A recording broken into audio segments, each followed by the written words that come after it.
Cette conférence vise à aborder les enjeux de soutien entre pairs, en particulier, et ceux du rôle et de la spécificité, ainsi que les enjeux de formation des pairs aidants. À l'aide des invités provenant de divers horizons, il sera possible de traiter de ceux-ci sous différents angles et de faire émerger des pistes de réflexion et des pistes de solutions. Je me présente, Danielle Routier, coordonnatrice du projet. J'agirai en tant que maîtresse de cérémonie, ainsi que co-animatrice de la conférence. Sans plus tarder, les personnes invitées à cette discussion, réflexion, tout d'abord, celui qui animera et qui co-animera la discussion avec moi, M. Guy Lagacé, conseiller au Centre national d'excellence en santé mentale et collaborateur au projet. D'autre part, nos conférenciers, d'abord M. Luc Legris, à ma droite, directeur adjoint au développement et programmes spécifiques à la direction du programme de soutien à l'autonomie des personnes âgées, le SAPA, au Centre intégré universitaire de la santé et des services sociaux de l'Est de l'île de Montréal. M. Legris est détenteur d'un doctorat en psychologie, diplômé de 2e cycle en gestion et développement des organisations. Œuvrant depuis une vingtaine d'années dans le réseau de la santé et des services sociaux, il compte une solide expérience clinique et de développement de programmes spécifiques. Outre ses fonctions, il a occupé au titre de directeur adjoint des services cliniques jusqu'en 2015. M. Legris a collaboré à l'étude « L'intégration de pairs aidants dans les équipes de suivi et de soutien dans la communauté », point de vue de divers acteurs, publié en 2012. M. Hugo Valiquette, après avoir connu de manière personnelle des problèmes de santé mentale, M. Valiquette a suivi un long parcours qui l'a amené à suivre une formation et obtenir un poste de père aidant en 2013. Il exerce au sein d'une équipe de suivi, de soutien intensif dans le milieu, l'équipe SIM, dans la région de Laval.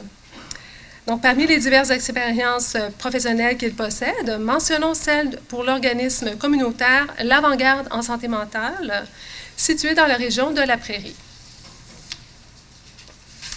Madame Jacinthe Rivard, professeure invitée à l'École de travail social de l'Université de Montréal. Madame Rivard conjugue travail académique et terrain. Depuis 1979, elle cumule des expériences d'intervention au nord aussi bien qu'au sud. Ses études, orientées sur le monde et sur ses implications professionnelles, ont favorisé un regard sur le phénomène des jeunes au Québec en situation de précarité, tendant à intégrer l'universel dans le particulier et inversement. Engagée depuis plus de 10 ans dans la recherche autour des populations dites vulnérables, elle s'intéresse tout particulièrement à l'intervention par les pairs. Elle réalise des évaluations de programmes et d'interventions novatrices, priorisant les approches partenariales et participatives. Enfin, elle est co-titulaire d'une école d'été sur l'itinérance et coordonnatrice de l'Observatoire sur le profilage. Madame Jessica Albarac, intervenante à titre de père aidante au groupe d'intervention alternative par les pères aidants, le GIAP, fruit d'un partenariat entre plusieurs organismes de Montréal œuvrant auprès des jeunes en situation de grande précarité. Elle collabore avec l'équipe de médecins du Monde Canada qui vise à offrir des services de santé adaptés aux personnes sans couverture médicale ou peu desservies, dont plusieurs migrantes à statut précaire ou sans statut. Elle-même issue d'une famille immigrante, Mme Albarac utilise ses connaissances et expériences de cette réalité pour accompagner les jeunes dans leur démarche et pour orienter vers le processus dont ils ont besoin. La prévention du VIH, du VHC et des autres ITSS, ainsi que la réduction des méfaits reliés à la consommation et au mode de vie de la rue, sont au cœur de son travail. Je laisse maintenant la parole à mon collègue Guy, qui fera une brève mise en contexte du thème abordé. Bonne conférence. Bonjour à tous et merci de vous être déplacés en si grand nombre ici à l'Institut, également à nous regarder par la magie du web, afin de poursuivre la réflexion autour du soutien entre pairs. Je souligne au passage la présence de Mme Annie Baudin, représentante de l'organisme Père Aidant Réseau. Je solliciterai assurément votre contribution, Madame, au cours de la prochaine heure. Au sortir de 2 jours de rencontres passionnantes dans le cadre des journées annuelles de la santé mentale et plus particulièrement autour de cette semaine nationale de la santé mentale, ce thème prend tout son sens, en plus d'être recommandé par les évidences scientifiques. Notons qu'au Québec, 58 pères aidants œuvrent dans différentes organisations et 29 d'entre eux travaillent comme spécialistes du rétablissement à l'intérieur d'équipes de suivi intensif dans le milieu et dans des équipes de suivi d'intensité variable. Notre rencontre d'aujourd'hui vise plus spécifiquement des objectifs dont l'identification des rôles joués par les pairs dans différents contextes, différents milieux, de nommer les spécificités des pairs aidant au sein d'équipes de soins, de réfléchir, devrais-je dire, de poursuivre la réflexion autour des différents enjeux soulevés par l'intégration des pairs, de déterminer les types de formation et de soutien nécessaires et de rendre disponibles des informations disponibles sur les différents sites Internet. Aujourd'hui, vous entendrez les termes soutien entre pairs, soutien pour les pairs, entraide mutuelle, aide entre pairs. Sachez que ces termes sont tous considérés par la Commission de la santé mentale du Canada pour définir une approche visant l'utilisation du vécu expérientiel comme mesure d'aide à l'intérieur d'une organisation de service. À tour de rôle, nos invités nous feront une brève présentation en lien avec leur contribution dans cette réflexion. Et également, je les inviterai à répondre à 2 questions qui vous sont également présentées, soit quelles sont les préoccupations et stratégies à prendre pour s'assurer que le père aidant, père entre-aidant ou autre, ne perde pas sa spécificité, quelles sont les zones de flou que nous constatons actuellement, et de quel type de soutien ou de formation le père aidant, le père entre-aidant ou autre a-t-il besoin pour bien faire son travail. Sans plus tarder, je cède la parole à notre premier conférencier, M. Luc Legris. Peut-être juste d'abord mettre le contexte. Comme vous avez vu tantôt dans mon titre, j'ai travaillé pendant plusieurs années en santé mentale depuis la fusion. Donc, je suis rendu au SAPA, donc tous les services avec la clientèle âgée. Et c'est particulier parce que toutes les démarches que j'ai pu faire en santé mentale, donc le niveau de l'implication, et ça m'a rappelé le plan d'action 2005-2010, donc qui a donné vraiment le coup d'envoi, je dirais, à tout le réseau, d'implanter la notion du rétablissement dans laquelle était rattaché, comme vous savez, tout l'enjeu de considérer le savoir expérientiel de la clientèle pour les intégrer au niveau de l'intervention, mais aussi les intégrer au niveau du développement des services. Donc, j'ai touché un petit peu à tous ces volets-là. On a mentionné tantôt, j'ai participé à l'étude qu'on a publiée en 2012. C'était Hélène Provencher de Laval, qui est chercheur à la Faculté des soins des infirmiers, qui était la chercheure principale. Donc, j'étais un collaborateur dans ce projet-là. Il y avait aussi Diane Harvey, la QRP, Nathalie Lagueux du réseau Père Aidant Réseau. Donc, il y a eu, on a étudié 6 sites dans lesquels avait été intégré un père aidant. Et c'est sûr que l'enjeu, je regardais les notes, puis je regardais aussi les faits saillants de l'étude, et déjà l'enjeu d'identifier le spécifique du père aidant était là. Et dépendamment des parcours, dépendamment aussi des lieux d'embauche, ce qu'il faut dire à l'époque, ce que je me souviens, le ministère avait dit ça prend 30% de pères aidants dans les équipes dans les équipes PAC, les équipes de suivi d'intensité pas variable, mais d'intensité. C'est intensif, excusez-moi, je cherche mes mots. Donc, 30%, mais c'était particulier parce qu'ici, à l'Institut, on n'avait pas engagé la père aidante pour travailler là, on l'avait engagé pour travailler dans le réseau d'hébergement transitoire. Et c'est intéressant parce que, dans le fond, on amenait peut-être quelque chose d'autre qui était plus dans la lignée et de mettre l'équipe dans l'équipe de suivi intensif. Puis, au Québec, à ce moment-là, il y en avait juste une expérience, Roger Paquette, là, qui est décédé aujourd'hui, que lui avait été vraiment le pionnier et que s'était intégré à l'équipe et tout ça. Mais cet enjeu, même pour lui, quand je l'avais rencontré, je l'avais fait venir ici là, pour qu'il nous parle de son expérience, c'était pas clair. Et comment situer dans le spécifique de l'intervention, cette base de connaissances, jusque-là, ça va, mais dans l'intervention, puis là, on donnait des exemples. Si j'accompagne une personne pour faire son budget puis faire son épicerie, est-ce que je peux dire que cette tâche-là est spécifique au père aidant? Je vais dire, ben non, un éducateur pourra le faire aussi. Et on avait des discussions autour de ça.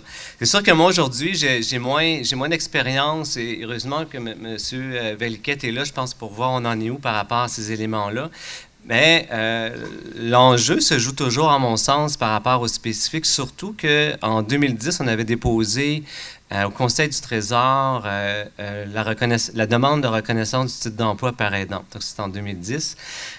Et je ne sais pas si vous avez déjà fait cet exercice-là, mais c'est un exercice assez difficile parce que dans ça, on nous demande de spécifier qu'est-ce que la personne va faire dans son titre d'emploi qui est vraiment spécifique à cette profession-là. Et je me souviens, à l'époque, Nathalie Lagueux, Diane Harvey et d'autres gens impliqués aussi, on essaie de définir ces éléments-là. Mais travail qui a dû être fait dernièrement. Et ce dossier-là, moi, compte tenu que j'ai changé de fonction, je ne l'ai plus suivi.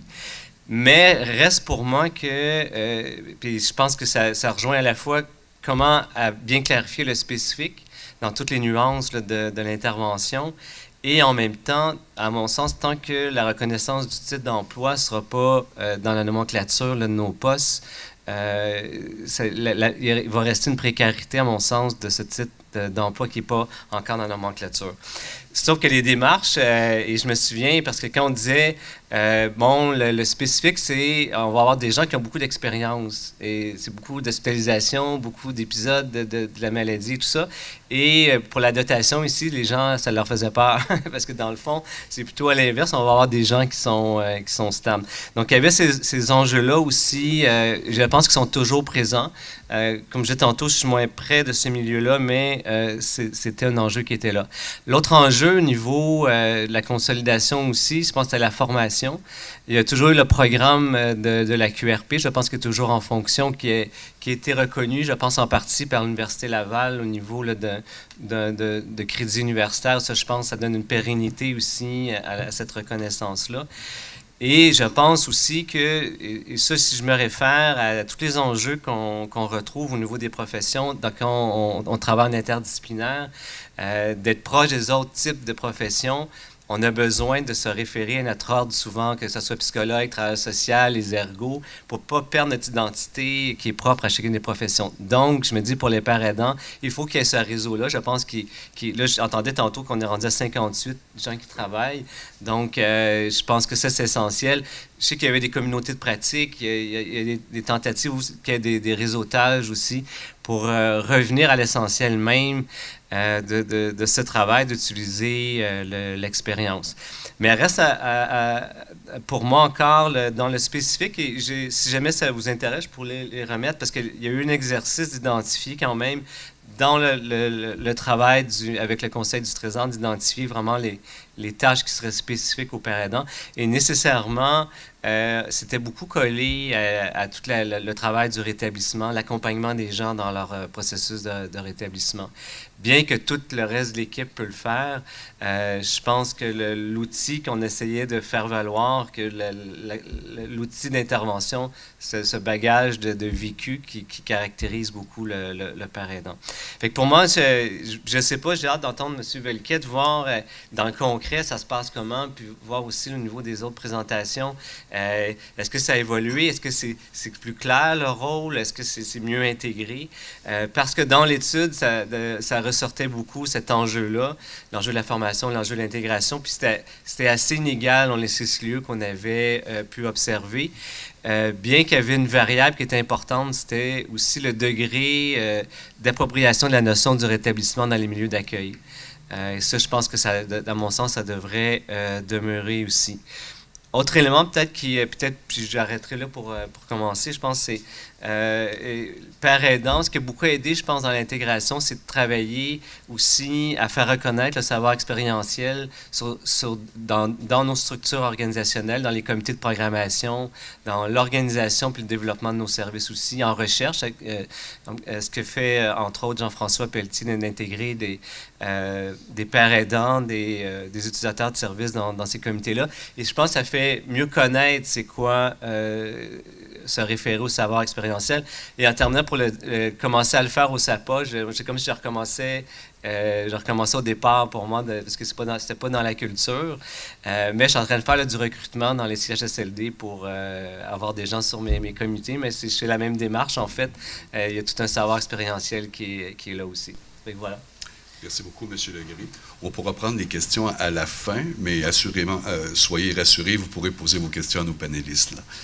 Hugo, maintenant. Hugo, qui est un père aidant à l'intérieur d'une équipe de suivi intensif. 1, 2, test. Oui, c'est bon.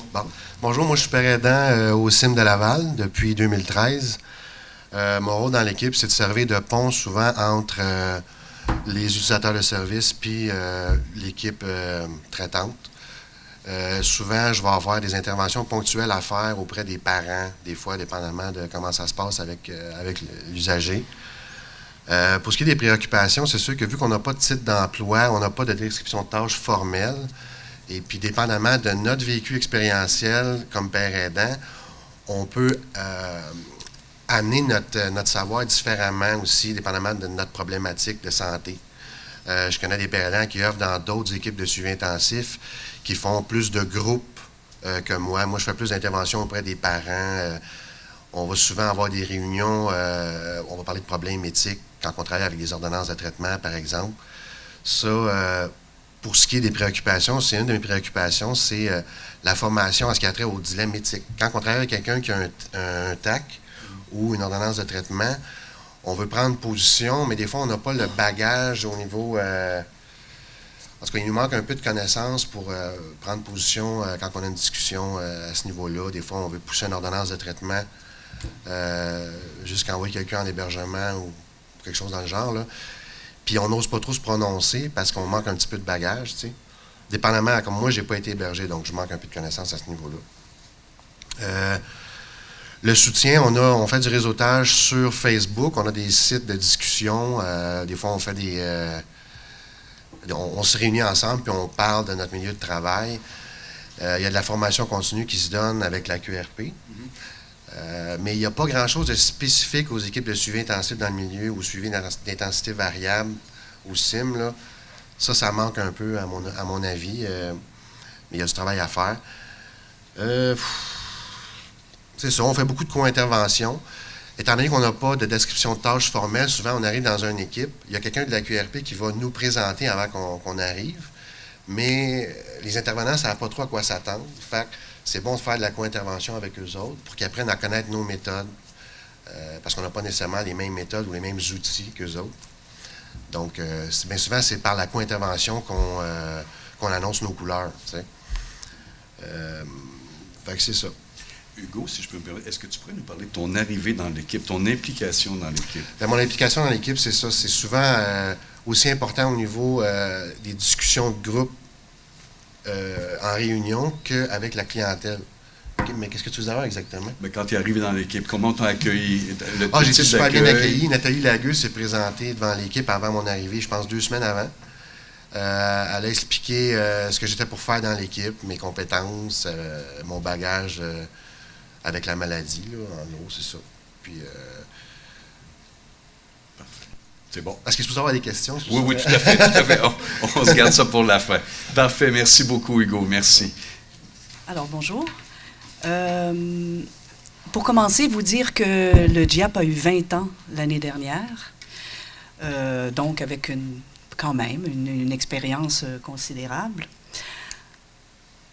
Alors, le GIAP est né d'abord du constat d'un échec de la prévention traditionnelle auprès des jeunes de la rue au centre-ville de Montréal, et ensuite du partenariat entre plusieurs organismes, à la fois communautaires et publics aussi, qui œuvrent déjà auprès de ces jeunes au centre-ville. C'est un schéma qui est encore en discussion, qui est encore en fait en évolution. Ce qu'il faut voir peut-être à la place des lignes qui sont assez foncées, je dirais des pointillés, hein, parce que chacun de ces niveaux-là est poreux et en interaction toujours. Le GIAP, en fait, est constitué de 6 pairs aidants qui sont chacun jumelés à un organisme partenaire. Il y a aussi une coordonnatrice et une agente de soutien à l'intervention. Chaque organisme partenaire libère un intervenant qu'on appelle un intervenant accompagnateur qui vient soutenir le pair dans son rôle qui est à la fois différent et complémentaire du rôle des intervenants qui sont dans l'organisme. Je vais vous mettre des illustrations ici de certaines activités qui ont lieu à l'intérieur du GIAP.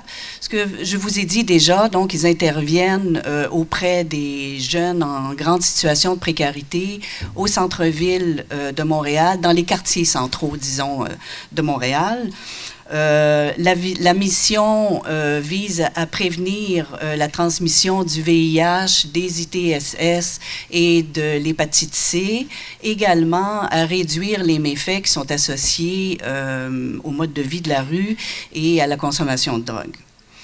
Donc, concrètement, le père aidant va intervenir au sein de la ressource dans laquelle il est jumelé et il va également poursuivre les objectifs du GIAP en assurant une présence significative dans le milieu. Par l'organisation en fait d'activités et d'événements spéciaux. Et je vous ai mis entre autres des illustrations. L'événement spécial le plus connu et le plus important étant le FAIR, le Festival d'expression de la rue, qui a lieu tous les étés au parc Émilie-Gamelin, qui s'étend sur 3 jours et qui est en fait relativement connu par les jeunes dans le centre-ville. Ils font également de l'accompagnement des jeunes dans tout type de situation et des références à des services et à des organismes en fonction des besoins des jeunes. Je vais mettre la table à Jessica en vous parlant très, très brièvement, en fait, de ce qui correspond, ce qui fait la spécificité du GIAP, à la fois du modèle comme tel, mais également la spécificité des pères aidants. Mentionnons principalement son alternativité, de laquelle ils sont très fiers. Une démarche d'action qui est à la fois collective, mais également très personnalisée. Une approche globale de la personne, c'est-à-dire dynamique, participative, inclusive. Également le fait qu'ils sortent des définitions traditionnelles, la définition binaire en normes, marge, la définition de la rue également, qui vont percevoir comme une expérience plutôt que comme un lieu de dépravation parfois. La question aussi, la définition de la prévention qui va au-delà du changement de comportement. Donc, une démarche qui est centrée sur la personne, ce qu'elle veut, sur le jeune, ce qu'il veut et ce qu'il veut devenir aussi. Depuis 21 ans, ils reconnaissent les savoirs expérientiels. Ils font la lutte aux préjugés, ça passe beaucoup aussi par le faire, et l'expression artistique et citoyenne des jeunes. Je termine en disant que le GIAP a aussi développé une culture de l'évaluation, si on veut, parce qu'ils font appel à des évaluateurs externes pour une évaluation annuelle, donc à chaque année. Et il a aussi fait l'objet de 2 recherches évaluatives importantes, l'une d'implantation en 1996 et l'autre en 2006 qui évaluait les effets du modèle. Fait que nous autres, quand ça venait le temps de... Vous m'entendez? Quand ça venait le temps de répondre aux questions, bien, en fait, on n'était pas dans l'optique de perdre ou de ne pas perdre notre spécificité. Au contraire, c'était plus comment que ça se fait renforcer. Fait qu'on a fait 4 points qu'on a pu identifier. Fait qu'en premier lieu, bien, c'était à la base notre cadre de travail ainsi que nos conditions de travail qui aident beaucoup à ça. Le fait aussi qu'on travaille avec l'humanisme. Fait qu'on va voir une personne comme un tout. On prend le temps nécessaire. On traite le monde comme nous autres mêmes, on aimerait ça être traité. C'est très important, mais je pense que tout le monde comprend ça aussi. Les rôles qu'on joue sont super variés. On va aller sur des tables de concertation. On participe à des forums internationaux. Mettons, cette année, c'était à Bruxelles. D'autres fois, c'est en tout cas, on va très loin. On brainstorm aussi des idées d'activités pour des demandes de subventions. Fait que des affaires assez concrètes. Tout ça, ça porte beaucoup d'influence sur le GIAP en tant que tel, mais aussi sur nous autres en termes de personnes individuelles, aussi pour ceux avec qui on interagit. Ça fait aussi beaucoup d'influence sur la prévention, comment qu'elle est comprise par d'autres mondes, puis sur la compréhension des réalités des jeunes de la rue ou juste des jeunes en général. Le fait qu'on ait tellement de formes de soutien aussi, ça fait en sorte qu'on puisse garder notre spécificité puis s'émanciper comme personne et comme père aidant. Peut-être juste conclure en soulignant, parce que c'est très important pour eux, que il ne s'agit pas tellement, dans le cadre du GIAP, de protéger la spécificité des pères, mais plutôt de l'encourager et d'assurer, en fait, de créer des espaces qui vont permettre son expression. Et vous l'avez vu, Jessica en a parlé, les pères veillent aussi à ce que les jeunes aient ces espaces d'expression aussi. Les zones de flou, parce que, ça nous avait été soumis comme ça, en fait, sont perçus comme des éléments qui permettent aux pères de se définir. Et dans notre recherche qu'on a fait, parce que qu'on a fait en 2006, on a identifié que les pères développaient, ça ne marche pas toujours, hein, il y a des fois où ça ne fonctionne pas, mais quand ça fonctionne, avec le temps, les pères développent de véritables aptitudes d'équilibristes.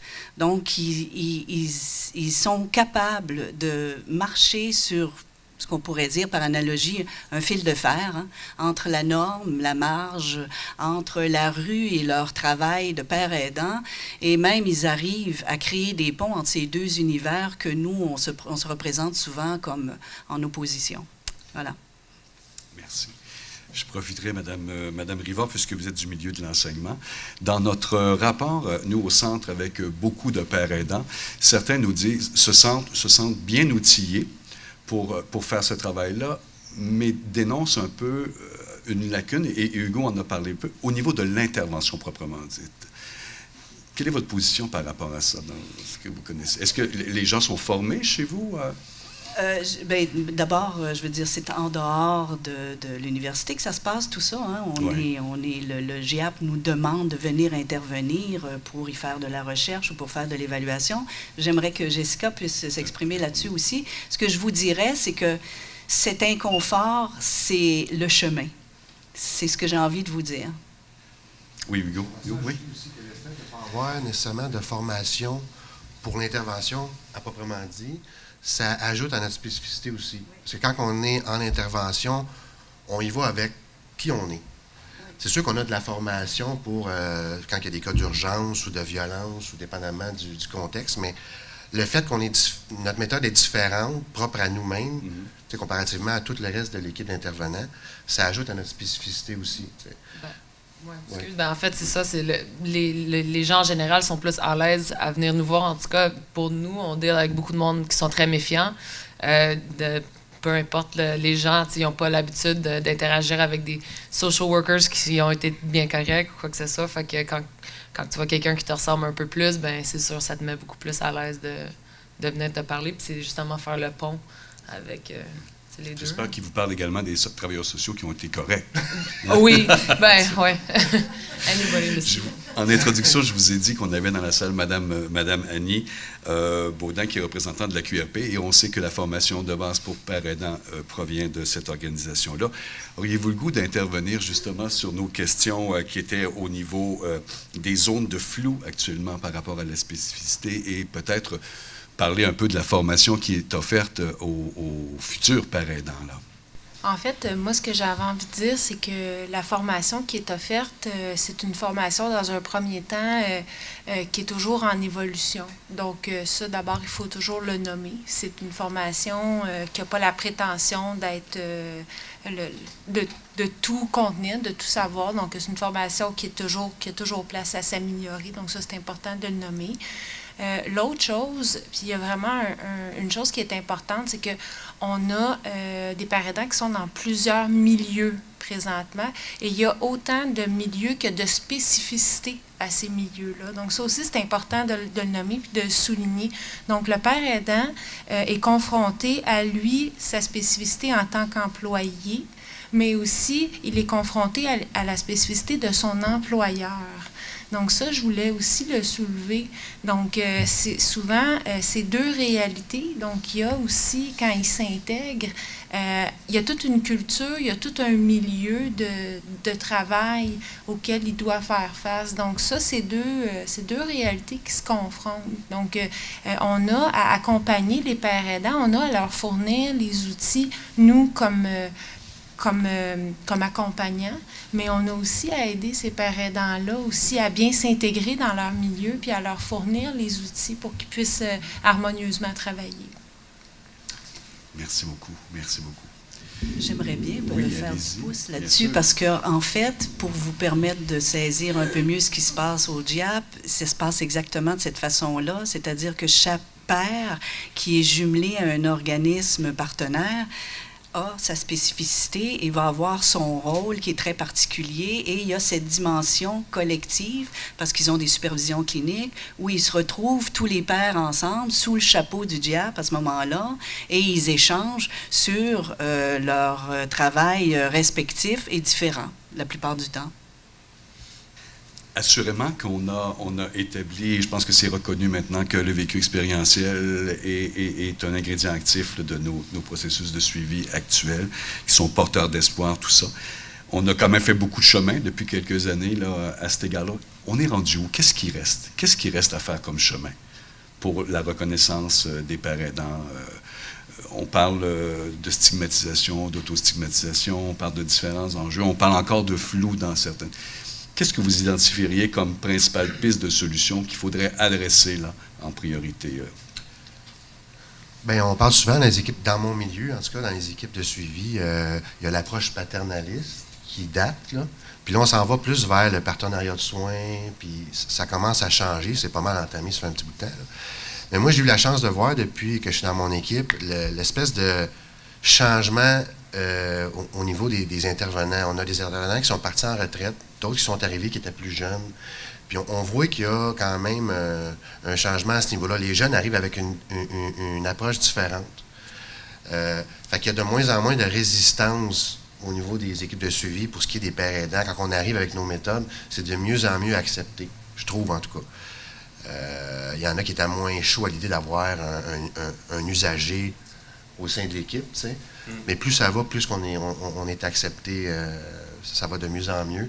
Parce que notre travail aussi, c'est pas juste avec nos pairs, c'est aussi avec nos collègues de travail, tu sais. Des fois, je vais être assis à côté du psychiatre, puis il faut que j'aille le culot de ne pas être d'accord avec ce qu'il dit. C'est pas toujours facile, tu sais, mais plus ça va, plus qu'on est bien reçu, plus que les gens sont ouverts à nos méthodes puis nos idées, là, ça de mieux en mieux à ce niveau-là. Il a juste mentionné ça. OK. Bien, c'est bien de le mentionner, c'est bien de le mentionner. Oui. Je trouve ça intéressant, en fait, parce que dans le fond, à mon souvenir, un enjeu important, c'est le double statut. Je peux comprendre, je pense, peut-être au niveau du travail de rue, la proximité, ce que ça apporte, là, au niveau d'aller chercher des jeunes qui sont décrochés, qui sont... et je pense au niveau de l'identification, je pense que c'est... la difficulté que moi je voyais, mais j'ai moins l'expérience dans le travail de rue, mais plus au niveau là, du réseau de la santé, c'est que oui, comment intégrer le père aidant dans un contexte de professionnel, même pas contexte médical, et comment cette personne-là peut arriver à faire valoir donc ce savoir-là.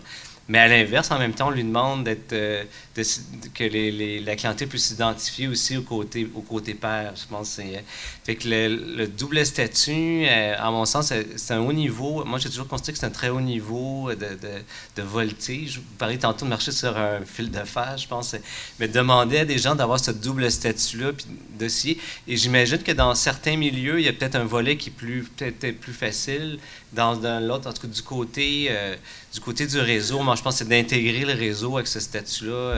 Je pense que c'était un grand défi. C'est là encore, à mon sens. Je ne pense pas que ça soit quelque chose de gagné. C'est quelque chose qui est tout le temps, je pense, à répéter. Ce qui peut peut-être aider aussi, c'est que je sais qu'à la faculté de médecine, il y a de plus en plus de travail qui se fait au niveau du patient collaborateur, donc au niveau de la formation des futurs médecins. Et on peut peut-être voir des générations peut-être à venir où ça va être un peu plus intégré. Mais n'empêche que la zone de flou du spécifique, c'est sûr que quand on décrit des actions, ça dit, ben, est-ce que c'est une action qui est spécifique, comme je disais tantôt, au père aidant? Puis dans la description, on se disait, ben, peut-être pas, peut-être que ça pourrait être un travailleur de rue qui n'était pas de la rue, qui ferait l'intervention, puis il pourrait être aussi habile avec une vision globale, puis être capable de... mais on se disait, ouais, non, mais en même temps, c'est pas pareil, parce que quand l'expérience, puis ce qui est spécifique, c'est l'avoir intégré, l'avoir vécu, puis ça transcende un peu l'approche et tout ça. Mais est-ce que c'est ça le spécifique? En tout cas, moi, j'avais toujours pris avec définir ce savoir-là, mais comment ça prend forme concrètement dans l'intervention. Puis je relisais les travaux qu'on avait faits pour spécifique, juste pour vous donner un exemple. Dans la description de tâches qu'on avait fait au ministère, c'était dans la portion d'évaluation, c'est le spécifique qu'on voyait pour le père aidant, c'est participe à l'élaboration d'un plan d'intervention ou d'un projet de vie avec l'usager. C'est sûr que c'était la notion de projet de vie plus collée sur la notion du rétablissement, à qui on associait plus le savoir expérientiel et peut-être moins l'objectif du plan d'intervention plus médical ou plus... donc, c'est un peu la ligne qui avait été prise. Je me dis, puis là, aujourd'hui, moi, je suis un peu... Mais j'imagine, en fait, que c'est dans ce sens-là qu'il faut peut-être continuer. Mais j'ai le goût de faire du pouce un peu sur ce que vous dites et encore demander à Mme Baudin par rapport... en formation, quand on reçoit les pères aidants en formation, comment on leur décrit leur spécifique, justement, leur contribution très spécifique dans le travail à titre de père aidant? Bien, d'abord, une des premières choses, quand on recrute des futurs pères aidants, on travaille beaucoup avec à partir de leur vécu. Donc, c'est déjà au départ à partir de leur histoire de vie. Donc, c'est vraiment, dès le départ, ils sont amenés à travailler à partir de leur histoire et de les amener vraiment à dire, à travers l'autodivulgation, c'est vraiment à partir, la première chose, c'est d'être capable de se révéler. C'est vraiment la première chose qui fait la spécificité d'un père aidant, d'un autre intervenant. On n'en a pas beaucoup parlé, mais c'est la première chose que nous, et c'est je dirais, le premier exercice, si on veut, c'est d'être capable de se divulguer de façon judicieuse. Et c'est ce qui nous différencie déjà à la base. Il y a une croisée des chemins et elle se fait là. Je pense que c'est la première chose où on introduit le rôle du père aidant en formation. C'est la première chose. Oui, j'entendais des ici, là. Est-ce que vous êtes d'accord avec ça? Oui, tout à fait. Tout à fait. Parfait. À cette étape-ci, on pourrait peut-être prendre quelques questions ou interrogations. Je vais vous demander d'aller au micro parce que c'est comme si enregistré. Les gens ne vous verront pas, mais vont vous entendre et peut-être vous nommer juste avant. Bonjour. Bonjour. Marie-Ève Dargy, coordonnatrice des équipes SIV du CIUS de l'Est de l'île de Montréal. C'est dit. J'ai encore du temps? Oui? OK, ça va. En fait, ma question s'adresse principalement au Centre national. J'ai très bien compris la spécificité qui a été mentionnée du père aidant du milieu, mais je voudrais aussi un peu faire du pouce sur la philosophie du programme dans lequel le père aidant est intégré, si on pense au SIV ou au CIM, sans nécessairement tomber dans des formations de techniques d'information. Est-ce que le Centre national a déjà formé au niveau de la formation SIV, approche par les forces, ou au niveau du CIM, les approches qu'ils ont, peu importe. Est-ce que ça s'est déjà fait ou, si oui, tant mieux. Et sinon, est-ce que c'est prévu une certaine ouverture à cet effet-là? OK. Je peux peut-être répondre, bien sûr, au nom du Centre national. Alors, assurément que toute les pères aidants intégrés dans les équipes de suivi intensif de SIV suivent la même formation que tous les autres intervenants, sans problème. Et il est prévu, et ça c'est une toute première, là, qu'on vous annonce en première, parce que historiquement, l'association, la QRP, donc l'Association Pères aidants Réseau, qui forme elle-même ces pères aidants, nous ont invités à être contributifs à cette formation-là pour justement expliquer le SIM, le SIV et la contribution attendue de ces futurs pères aidants à l'intérieur de cette structure qu'on représente, là. Donc oui, assurément, maintenant, il y a une contribution. Je vous dirais qu'il va y avoir une contribution et ça commence le mois prochain. Fait que votre question est tout à fait d'actualité. Oui, monsieur. Bonjour à vous. Bon midi à tous. Merci pour votre présentation. Moi, c'est Chad de Chouinard. Je suis intervenant père aidant pour le CLSC chez la Maisonneuve. Lucille Tisdel, c'est en fait, comme on dit, le CIUS de l'Est de l'île de Montréal, dans l'équipe SIM. Et oui, pour la question, en fait, là, moi, je suis dans l'équipe SIM et depuis, ça fait 2 ans. Et puis, oui, en fait, la formation est donnée. Là, j'ai reçu des formations, entre autres, avec des formateurs du Centre national, dont François et puis Olivier Jackson, dont avec les autres intervenants, où on travaille pour avoir... parce qu'on est une équipe interdisciplinaire, en fait, il faut se compléter. Donc, on a tout à faire. C'est une chaîne, en fait, où on s'emmaille les uns les autres. Donc, dans l'intervention, on doit des fois poursuivre des choses que, mettons, la travailleuse sociale a à faire, tout ça. Donc, c'est important d'avoir cette formation-là. Merci Luc, je suis content de te voir. Ça fait longtemps qu'on s'est vus. Puis je voudrais dire un gros merci, parce que c'est grâce à toi, aujourd'hui, c'est pas mal. Je fais parmi les... Je suis père aidant, en fait, là, en grosse partie, parce qu'il faut souligner, Luc, avec sa nature modeste, c'est quand même Luc qui a mis sur pied ici à l'Institut... à l'époque, là, qui a engagé la première père aidante ici à l'Institut Colombe-Saint-Louis. C'est Luc qui s'est organisé avec toute cette dynamique-là. Puis c'est Luc qui a lancé aussi le tout. Moi, j'en ai fait partie de tout. J'ai collaboré avec Luc, puis j'ai beaucoup appris de Luc. Puis on a le concept patient partenaire et le fait de collaborer aussi avec d'autres intervenants, comme dans l'équipe SIM, le fait de pouvoir d'être en équipe, en fait. C'est pour ça que quand on parle de père aidant, Luc, il a très bien intégré ici et aussi amené les usagers, en fait, par l'entraide entre pairs, à s'impliquer dans des projets patients partenaires comme sur des comités d'organisationnels ou autres aussi, enseignement, recherche, tout ça. Moi, ça fait déjà 4 ans que je suis père aidant. J'ai été père aidant ici à l'Institut, dont à la recherche aussi avec Jean-François Pelletier. J'ai commencé ici à la recherche.